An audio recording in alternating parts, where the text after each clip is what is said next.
الحمدللہ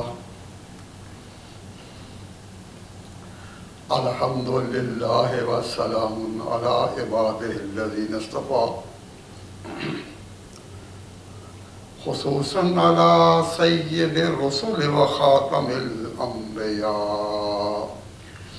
وعلی آلہ الاتقیاء و اصحاب الاصفیاء اما بعد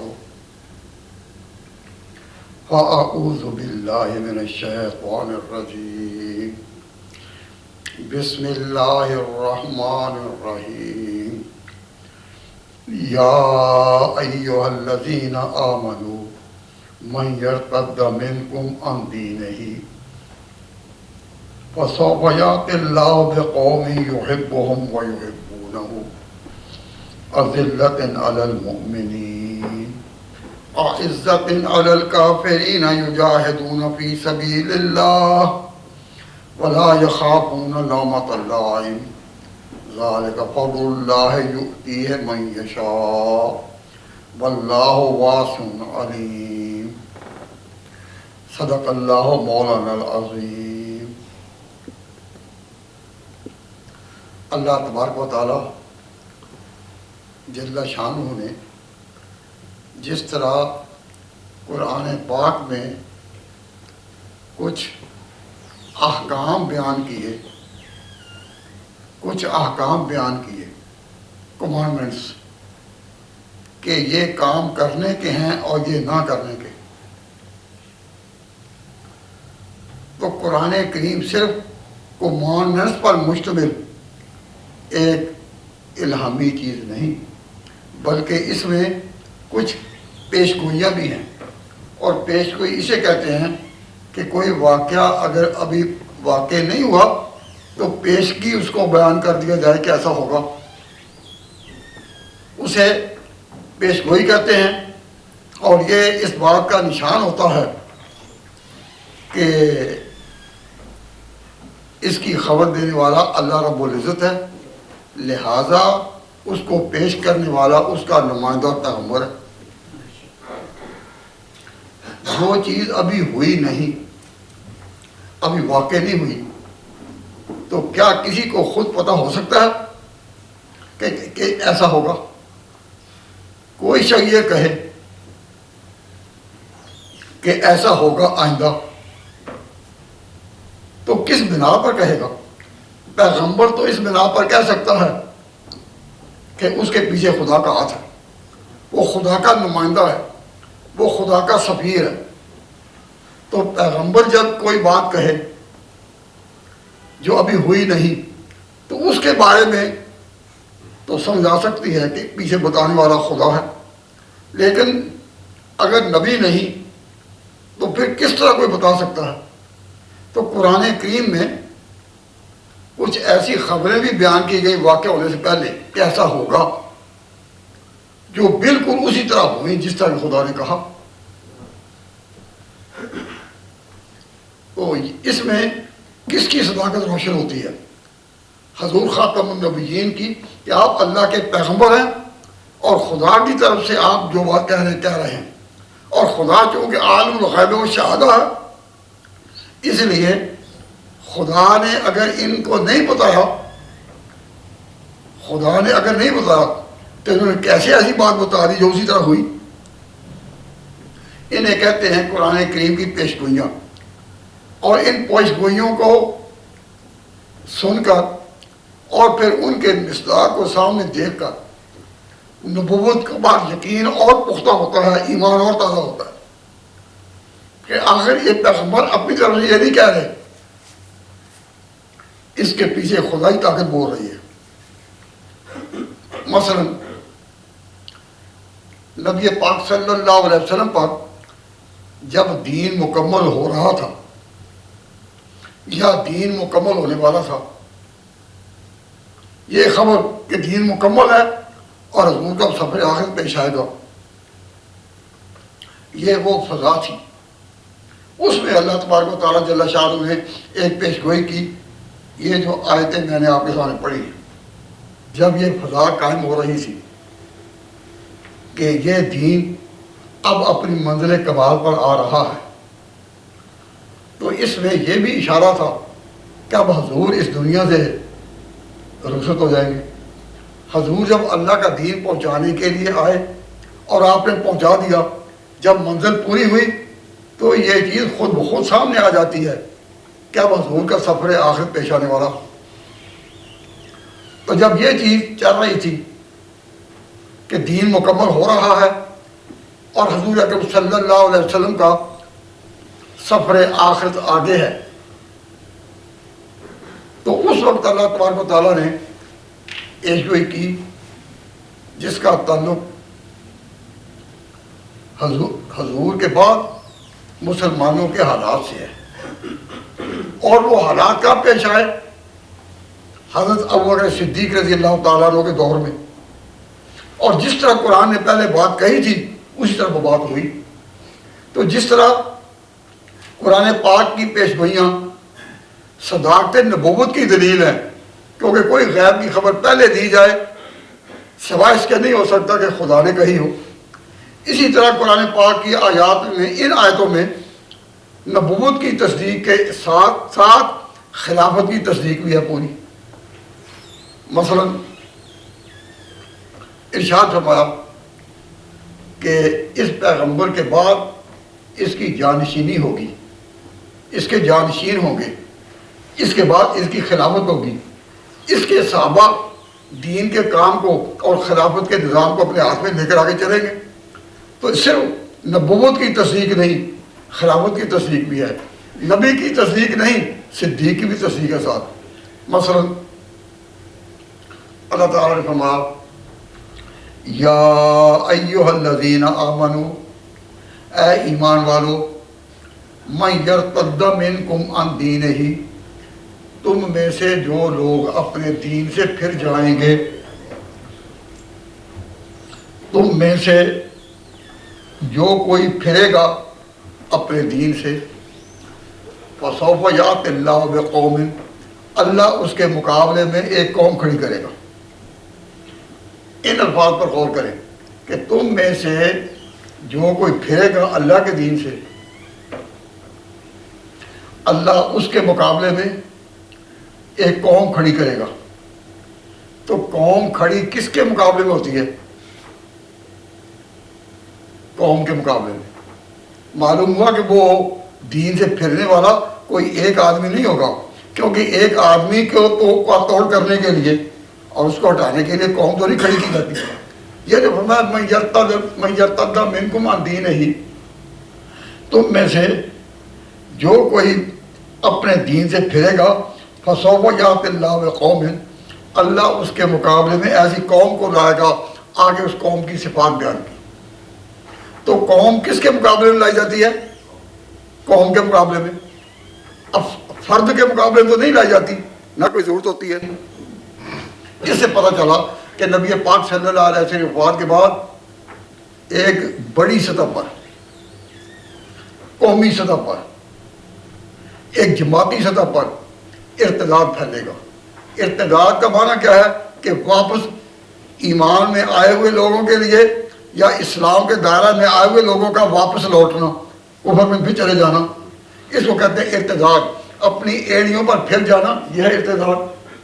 تو فرمایا یا ایھا الذین آمنوا، اے ایمان والو، من یرتد منکم عن دینہ، تم میں سے جو لوگ اپنے دین سے پھر جائیں گے، فسوف یأتی اللہ بقوم، اللہ ان کے مقابلے میں ایک قوم لائے گا جس کی آگے صفات بیان کی۔ اب پہلے آپ یہ جانیں کہ وہ کون لوگ تھے جو حضور کی وفات کے بعد جماعتی شکل میں مرتد ہو گئے۔ تاریخ کے طالب علموں کو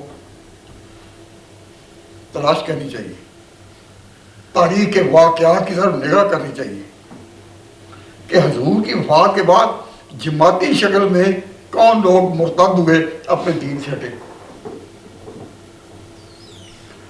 حضرت صلی اللہ علیہ وسلم سے پہلے، حضرت صلی اللہ علیہ وسلم کی وفات سے کچھ دن پہلے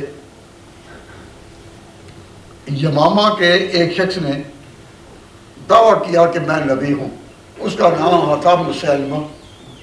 مسیلمہ نے دعویٰ نبوت کیا اور کہا کہ میں پیغمبر ہوں، اور حضرت صلی اللہ علیہ وسلم کو اس نے خط لکھا۔ حضور کو وہ پہلے پیغمبر مانے ہوئے تھا، اور اس نے اپنے علاقے میں یمامہ میں بہت بڑی مسجد بھی اپنی بنائی ہوئی تھی۔ اس مسجد میں 5 وقت جماعت ہوتی تھی، اس مسجد میں 5 وقت جماعت ہوتی تھی، اور باقاعدہ حضور کے نام کی اذان دی جاتی تھی۔ سارے لوگ اس ماحول میں جو تھے وہ مسلمان کہلاتے تھے۔ ان کا جو سربراہ تھا اس نے دعویٰ کر دیا کہ میں بھی پیغمبر ہوں۔ تو چونکہ وہ اس قوم کا بڑا تھا، انہوں نے بھی اس کو مان لیا کہ یہ پیغمبر ہے۔ تو یہ جماعت کی جماعت کیا ہو گئی؟ کیا ہو گئی؟ مرتد، یعنی دین سے ہٹ گئی۔ انہوں نے نمازیں نہیں چھوڑی، نمازیں وہی ہوتی رہی جو پہلے تھی، اذان بھی وہی ہوتی رہی حضور کے نام کی جو پہلے تھی، لیکن یہ دعویٰ کیا کہ میں پیغمبر ہوں۔ اور نہ آن صلی اللہ علیہ وسلم کو اس نے خط لکھا۔ کیا یہ عریضہ ہے، یہ خط ہے، کس سے؟ کس سے؟ من مسیلمہ رسول اللہ، مسیلمہ جو اللہ کا رسول ہے اس کی طرف سے، الی محمد رسول اللہ، نبی پاک کی طرف۔ تو حضرت صلی اللہ علیہ وسلم نے جو جواب لکھوایا وہ یہ تھا، میں محمد رسول اللہ الی مسیلمۃ الکذاب، کہ یہ خط ہے محمد رسول اللہ کی طرف سے اس مسیلمہ کی طرف جو کذاب ہے۔ ابھی یہ دن ہی تھے کہ حضور کی وفات ہو گئی۔ اب حضور کا صحیح جانشین کون پہچانا جائے گا؟ حضور کا صحیح جانشین وہی ہوگا جو اب مسیلمہ کے مقابلے میں نکلے، کہ مسیلمہ نے ارتداد اختیار کیا، مسیلمہ نے اپنا دین بدلا، مسیلمہ نے عقیدہ ختم نبوت کا انکار کیا، اور ابھی وہ پوری قوم اس کے ساتھ تھی۔ جو لوگ مسیلمہ کا خط لے کر آئے، حضور نے ان سے پوچھا کہ یہ خط تو ہے نا مسیلمہ کا، لیکن تم کیا کہتے ہو، تمہارا عقیدہ کیا ہے؟ ان کا ہم اسی کے ساتھ ہیں۔ تو فرمایا کہ اگر تم قاصد نہ ہوتے، ایلچی، ایمبیسڈر، اگر تم ایلچی نہ ہوتے، قاصد نہ ہوتے، تو میں تمہاری موت کا حکم صادر کرتا، لیکن چونکہ تم آئے ہو پیغام دینے، تو پیغام دینے والوں کو سماجی طور پر قتل نہیں کیا جاتا۔ وہ واپس چلے گئے، اور پھر حضور کی وفات ہو گئی۔ جب حضور کی وفات ہوئی تو آپ کے جانشین حضرت ابوبکر صدیق رضی اللہ تعالیٰ عنہ ہوئے، انتخاب خلافت ان کے نام ہوا۔ تو انہوں نے پہلا کام یہ کیا کہ مسیلمہ کذاب کے خلاف پوری تیاری کی، کہ مسیلمہ یمامہ کے علاقے میں اس کی کتنی بڑی تعداد ہے، 40,000 کے قریب اس کے پیرو اس علاقے میں پائے جاتے تھے، اور وہ کوئی نہ جانتے نہ پہچانتے، لیکن اسی عقیدے پر یہ نبی ہے۔ تو حضرت ابوبکر صدیق رضی اللہ تعالیٰ عنہ نے ان کے خلاف اعلان کر دیا کہ ہم ان ساتھ لڑیں گے۔ تو یہ کون ہوئے؟ مرتد۔ یہ پیش گوئی قرآن پاک میں موجود ہے۔ فرمایا یا ایھا الذین آمنوا، اے ایمان والو، من یرتد منکم عن دینہ، تم میں سے جو دین سے پھر جائیں، فسوف یأتی اللہ بقوم، اللہ ان قریب ایک ایسی قوم کو ان کے مقابلے میں کھڑا کرے گا، یحبہم، جن سے خدا پیار کرتا ہوگا۔ اب یہ جو اللہ نے کہا جن سے خدا پیار کرتا ہوگا، یہ کن کے لیے کہا گیا؟ یہ ان کے لیے کہا گیا جو مسیلمہ کذاب کے مقابلے میں کھڑے ہوئے، جنہوں نے اعلان جنگ کیا۔ اللہ نے پہلے سے فرما دیا تھا کہ ان مرتدین کے خلاف اللہ ایسی قوم کو کھڑا کرے گا یحبہم و یحبونہ، جن سے خدا پیار کرتا ہوگا اور وہ خدا سے پیار کرتے ہوں گے۔ اس آیت کی روح سے یہ عقیدہ اہل اسلام کا ہے کہ مسیلمہ کذاب کے خلاف ابوبکر صدیق نے جو لشکر کشی کی اور میدان جہاد میں نکلے، ان سے جنگ کرنے کا اعلان کیا، ان کے بارے میں خدا نے ابوبکر صدیق کی خلافت سے پہلے حضور کی زندگی میں کہہ دیا تھا کہ اللہ ان سے پیار کرتا ہے۔ تو کسی کے لیے یہ بشارت آ جانا کہ اللہ ان سے پیار کرتا ہے، اس سے بڑھ کر اور بشارت کیا ہو سکتی ہے؟ ہمارا فَسَوْفَ يَأْتِ اللَّهُ بِقَوْمٍ، اللہ ان کے مقابلے میں ایسی قوم کھڑی کرے گا۔ تو قوم کھڑی کس کے مقابلے میں کی جاتی ہے؟ افراد کے مقابلے میں نہیں، انڈیویجولز کے مقابلے میں نہیں، بلکہ قوم کے مقابلے میں۔ قومیں قوموں سے لڑتی ہیں، لشکر لشکروں سے ٹکراتے ہیں۔ تو جب کہا اللہ ایسی قوم کھڑا کرے گا، معلوم ہوا کہ وہ جو مرتد ہے وہ بھی ایک جماعتی شکل میں ہوں گے اور قومی شکل میں ہوں گے۔ یمامہ کے رہنے والے میدان میں نکلے، نتیجہ جنگ کا کیا ہوا اس کی تفصیل بیان کرنے کا موقع نہیں، نہ جنگ آج کا موضوع ہے، لیکن نتیجہ جو ہے وہ یہ کہ مسیلمہ کذاب مارا گیا۔ مسیلمہ کذاب اپنے ساتھیوں سمیت مارا گیا اور مسلمانوں کو فتح ہوئی۔ تو اس تاریخ اسلام میں مرتدین یعنی دین سے ہٹ کر، دین سے پیچھے ہٹ کر، دین سے نکلنے والے وہ کون لوگ ہوئے؟ مسیلمہ کذاب اور اس کے جانشین۔ یہ نبوت کے موضوع پر، ختم نبوت کے موضوع پر اسلام سے ٹکرا گئے۔ یہی نہیں، ایک اور واقعہ بھی پیش آیا کہ جو مسیلمہ کے جانشین نہیں تھے، جو مسیلمہ کے جانشین نہیں تھے، ان میں کچھ ایسے لوگ تھے جنہوں نے کہہ دیا کہ زکوٰۃ خدا کی عبادت ہے، ہم اپنے طور پر زکوٰۃ دیں گے، عبادت بجا لائیں گے، لیکن بیت المال کو یا حکومت کو زکوٰۃ ادا نہیں کی جائے گی۔ اب حکومت نے اگر زکوٰۃ وصول نہیں کرنی تو وہ اپنے علاقے کے مساکین اور غرباء ان کا انتظام کیسے کرے؟ انہی اموال سے ان کی مدد ہوتی تھی۔ تو ابوبکر صدیق نے کہا کہ یہ اسلامی بیت المال کا حق ہے کہ زکوٰۃ اس میں جمع ہو۔ انہوں نے کہا ہم نہیں جمع کرائیں گے۔ انہوں نے کہا پھر تمہارے خلاف ہی لڑائی ہے۔ کتنے ہو گئے؟ 2 محاذ۔ ایک اور شخص کو شوق آیا کہ اگر مسیلمہ نبوت کا دعویٰ کرتا ہے تو میں بھی کر دوں، تو اسد انسی اسے بھی نبوت کا دعویٰ کر دیا۔ اس نے بھی کہا کہ میں پیغمبر ہوں۔ بہت ابوبکر صدیق نے کہا پھر تمہارے خلاف بھی ہم لڑیں گے۔ صحابہ کہنے لگے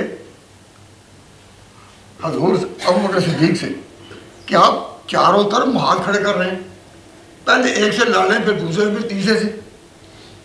تو ابوبکر صدیق نے کہا کہ مجھے اکیلا بھی لڑنا پڑے تو سب سے لڑوں گا، اور میں اپنی بات کو واپس نہیں لوں گا، ہم سب سے لڑیں گے۔ اور اللہ تبارک و تعالیٰ جل شانہ نے سب سے لڑنے والوں کی نصرت فرمائی، مدد فرمائی۔ سارے ہی اس میں شکست کھا گئے اور جیتے کون؟ ابوبکر صدیق۔ یہ خدا کی طرف سے نشان تھا کہ ابوبکر صدیق کیا ہے، کہ اللہ تبارک و تعالیٰ جل شانہ نے ان کی اتنی نصرت کی کہ انہوں نے بیک وقت چبوکھا لڑائی لڑی۔ اور اللہ تعالیٰ نے یہ پیشگوئی قرآن پاک میں کی، فرمایا یا ایھا الذین آمنوا، اے ایمان والو، من یرتد منکم عن دینہ، تم میں سے جو اپنے دین سے پھر جائیں، فسوف یأتی اللہ بقوم، اللہ ان کے مقابلے میں ایسی قوم کھڑی کرے گا یحبہم، جن سے اللہ پیار کرتا ہوگا، وَيُحِبُّونَهُ، اور وہ خدا سے پیار کرتے ہیں ہمارے یہاں، اذلۃ علی المؤمنین، مومنین میں، مسلمانوں میں وہ بڑے نرم دل ہیں، مسلمانوں کے لیے ان کی سختی نہیں، مسلمانوں میں نرم دل ہے، عزت علی الکافرین، اور کافروں پر وہ زبردست ہیں. یجاہدون فی سبیل اللہ، وہ اللہ کی راہ میں لڑیں گے. تو یہ جو کہا وہ اللہ کی راہ میں لڑیں گے، یہ جو پیشگی فرمائی یہ کس کے حق میں ہے؟ ابو بکر صدیق کے حق میں. تو خلافت کو پہچاننا ہو کہ حضور کے بعد جانشینی کن کی حق ہے کن کی نہیں، تو قرآن جن کو کہتا ہے یجاہدون فی سبیل اللہ وہ یہی ہیں جو مرتدوں سے لڑے. فرمایا یجاہدون فی سبیل اللہ، وہ لڑیں گے اللہ کی راہ میں. ولا یخافون لومۃ لائم، اور وہ پرواہ نہیں کریں گے کسی کے روکنے کی، ملامت کی. یعنی جو کہیں گے کہ امیر المومنین ابھی تو حضور کی وفات ہوئی ہے، مسلمانوں کے دلوں پر ان کی جدائیگی کا کام ہے، تو ابھی چاروں طرف لڑائی نہ لڑیں، ایک طرف لڑیں. تو بکر صدیق رضی اللہ تعالیٰ نے فرمایا اَیُنْکَسُ الدِّینُ وَأَنَا حَیٌّ، کہ میں زندہ ہوں اور دین میں رخنہ اندازی ہو جائے. دین ہے پورا رہے گا، جو حضور والا دین تھا وہ پورا رہے گا. ہم دین میں کوئی سمجھوتا نہیں کر سکتے کہ کچھ جائے کچھ نہ. فرمایا اَیُنْکَسُ الدِّین، کیا دین میں کمی گوارا کر لی جائے گی؟ کیا دین میں اسے کم کرنے کا یا کاٹ چھانٹ کرنے کا راہ کھول دی جائے گی؟ نہ. اَیُنْکَسُ الدِّینُ وَأَنَا حَیٌّ، کہ میں زندہ ہوں اور ایسا ہو جائے گا؟ نہیں. تو فرمایا وَلَا يَخَافُونَ لَوْمَةَ لَائِمٍ، قرآن میں پہلے کہہ دیا گیا تھا حضور کی زندگی میں کہ یہ جو مسلمہ کذاب اور منکرین زکوٰۃ سے لڑنے والے ہوں گے یہ کسی کی پرواہ نہیں کریں گے، کوئی کتنا بھی اس کو روکے. فرمایا ذالک فضل اللہ، یہ فضل ہے اللہ کا، یؤتیہ من یشاء، جس کو چاہے دے. اللہ تعالیٰ جس کو چاہے دے. واللہ واسع علیم، اللہ تبارک و تعالیٰ اپنی وسعت والا اور بڑے بڑے علم والا، بہت کچھ جاننے والا ہے. اسے پیش میں کہہ دیا. اب پیش گوئی میں کیا بتایا گیا کہ اللہ اور رسول کے بعد مسلمانوں کے لیے مرکز کون ہے؟ ابوبکر صدیق. اللہ رسول کے بعد مسلمانوں کی مرکزیت کن کے پاس ہے؟ صحابہ کرام کے پاس ہے. اللہ تبارک و تعالیٰ جل شانہ نے فرمایا مسلمانوں جانو انما ولیکم اللہ، انما ولیکم اللہ، تمہارا رفیق اور تمہارا ساتھی کون ہے؟ اللہ و رسولہ، اور اس کا رسول. والذین آمنوا الذین یقیمون الصلاۃ، اور پھر وہ ایمان والے جو نمازیں بھی قائم کی ہیں، زکوٰۃ بھی دیتے ہیں، وہم راکعون، اللہ کے آگے عاجزی بھی اختیار کرتے ہیں. ومن یتولی اللہ، جو دوست رکھے اللہ کو، وہ رسولہ اور اس کے رسول کو، والذین آمنوا، اور ان کو جو ایمان لائے. یعنی وہ گروپ جو نکلا مسلمہ کذاب کے خلاف اور منکرین زکوٰۃ کے خلاف، ان کو فرمایا فَإِنَّ حِزْبَ اللَّهِ هُمُ الْغَالِبُونَ، یہ اللہ کا گروہ ہے جو غالب رہیں گے. تو ان کے غلبے کی خبر کس نے دی؟ جو ان مرتدین کا مقابلہ کریں گے ان کے غالب آنے کی خبر کس نے دی؟ اللہ نے. کہا قرآن میں سورۃ المائدہ 6 پارے میں فرمایا ان حزب اللہ هم الغالبون، اللہ کی یہ جماعت جو ہے یہی غالب رہے گی. تو یہ یقین تھا جو قرآن نے کہا گیا غالب رہے گی ابوبکر صدیق کو، کہ انہوں نے کہا تھا کہ یہ یکمر سب سے لڑیں گے. کیوں؟ اللہ خبر دے چکا تمہیں غلبہ دوں گا. تو اللہ نے جن کو غلبے کی خبر دی، اللہ تبارک و تعالیٰ جل شانہ فرماتے ہیں ان حزب اللہ هم الغالبون، یہی گروہ ہے جو غالب رہے گا. اس قرآن کی یقین دہانی پر اور خدائی تصدیق پر، آسمانی آواز پر ابوبکر صدیق اور ان کی جماعت میں ہمت پیدا ہوئی کہ چھوٹا سا گروہ تھا لیکن یک وقت انہوں نے چمکھا لڑائی لڑی، اور اس طرح چمکھا لڑائی لڑی کہ سارے شکست کھا گئے. تو مسلمانوں کے لیے اپنی تاریخ کو سب سے پہلی جنگ کس لیے لڑی گئی؟ ختم نبوت کے تحفظ میں، مسلمہ کذاب کے مقابلہ میں. تو کافروں کے ساتھ جنگیں حضرت عمر کے دور میں ہوئی ہیں، لیکن ابوبکر صدیق کے دور میں جنگیں ہوئی ہیں مرتدین کے خلاف. مرتدین کون ہیں؟ جو مسلمان کہلاتے ہیں اور پھر دین کو چھوڑ کر وہ پیچھے ہٹ گئے. تو ابوبکر صدیق اور حضرت عمر کی فتوحات میں نمایاں فرق ہے. کہ ابو بکر صدیق کی جنگیں مرتدین کے خلاف اور حضرت عمر کی جنگیں کافروں کے خلاف. حضرت عمر کے دور میں ہوئی ہیں، لیکن ابو بکر صدیق کے دور میں جنگیں ہوئی ہیں مرتدین کے خلاف. مرتدین کون ہیں؟ جو مسلمان کہلاتے ہیں اور پھر دین کو چھوڑ کر وہ پیچھے ہٹ گئے. تو ابو بکر صدیق اور حضرت عمر کی فتوحات میں نمایاں فرق ہے کہ ابو بکر صدیق کی جنگیں مرتدین کے خلاف اور حضرت عمر کی جنگیں کافروں کے خلاف. حضرت عثمان کی جنگیں پھر سلطنتوں کے خلاف، سلطنتوں. تو اللہ تبارک و تعالیٰ جل شانہ نے مسلمانوں کو اپنی تاریخ کی طرف توجہ دلائی ہے. آج کتنے مسلمان ہیں جو ابو بکر صدیق اور ان کی جماعت کی اس کارکردگی سے ناواقف ہیں کہ جن کو اللہ نے قرآن میں بتایا، اور حضور ابھی دنیا میں تھے، ابھی یہ قوم مقابلے میں نہیں آئی تھی، ابھی مرتدین نے اپنی صفیں کھڑی نہیں کی تھی، اعلان جنگ نہیں کیا تھا. اللہ نے قرآن میں پہلے یہ پیشگوئی کر دی تھی. حضور دنیا میں تھے جب ان پر قرآن اترا اور یہ پیشگوئی کی گئی کہ مسلمانوں میں سے اگر کوئی لوگ پیچھے ہٹ جاتے ہیں، دین سے نکل جاتے ہیں، مرتد ہو جاتے ہیں، تو ان کے مقابلے میں لڑنا ہوگا. اور جو لوگ لڑیں گے ہم پہلے وعدہ دیے دیتے ہیں کہ وہ کامیاب ہوں گے. ان حزب اللہ هم الغالبون.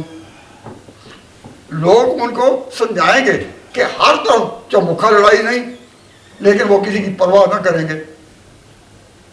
تو یہ جو صفات اللہ تعالیٰ نے بیان کی ساری ابو بکر صدیق رضی اللہ تعالیٰ عنہ اور ان کی جماعت میں پائی جاتی. اور مسلمان اپنی تاریخ سے کتنا اس وقت ہجری سن سے، ہجری پہلو سے کون سا مہینہ جا رہا ہے؟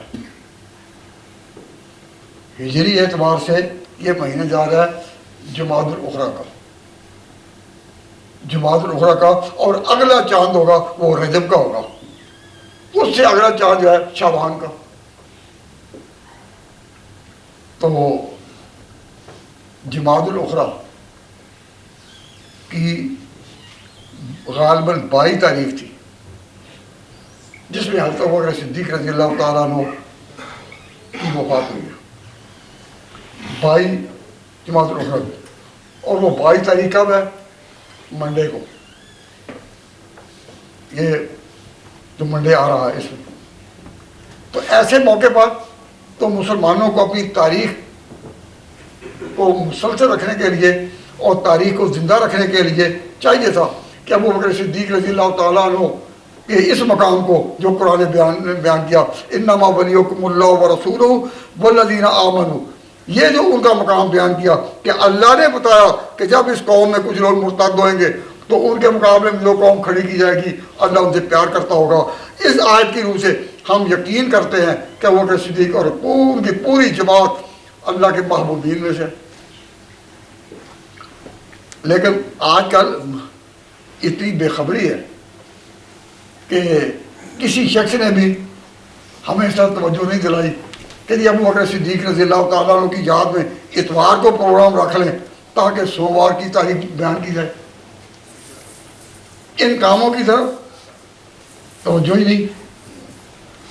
ہاں میں نے اتنی بات سے کہہ دی کہ اسلام میں نبی پاک صلی اللہ علیہ وسلم کے بعد جو پہلی جنگ لڑی گئی وہ کس پر لڑی گئی؟ ختم نبوت پر. تو جس طرح اس وقت مسلمہ کذاب نے دعویٰ کیا تھا کہ میں پیغمبر ہوں، اتفاق سے ہمارے زمانے میں کس نے دعویٰ کیا؟ مرزا غلام احمد قادیانی نے. مرزا غلام احمد قادیانی نے دعویٰ کیا. یہ اسی گاؤں کا ایک تسلسل ہے. وہ مسلمہ کذاب تھا، یہ مسلمہ پنجاب. وہ مسلمہ کذاب تھا، یہ مسلمہ کذاب، یہ مسلمہ پنجاب. اب اس نے جو دعویٰ کیا اس کو بھی 100 سال سے زیادہ عرصہ ہو گیا. اور ابو بکر صدیق کی پیروی میں ختم نبوت کے تحفظ میں نکلنے والے اس 100 سال میں کیسے نکلے؟ تو آج ہی مجھے ایک کتاب ملی ہے